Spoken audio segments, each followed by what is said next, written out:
ஒரு முற்காலத்தில் மலைகளின் நடுவே அமைந்த ஒரு அழகான கிராமம் இருந்தது. அந்த கிராமம் இயற்கை வளங்களால் பெருகியிருந்தது. மக்களும் சீராக வாழ்ந்து வந்தனர்.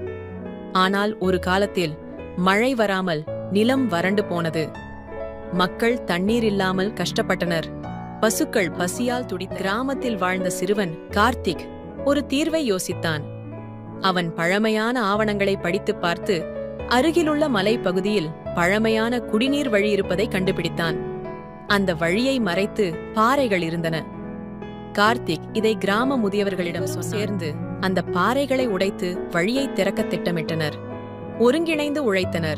சூரிய ஒளியில் வியர்வை வழிந்தாலும் ஒரு நாள் தண்ணீர் வழியே சென்று மகிழ்ச்சி அடைந்து தண்ணீர் கிணற்றை நிரப்பியது. ஒற்றுமை வெற்றி கொடுக்கும் என அனைவரும் உணர்ந்தனர்.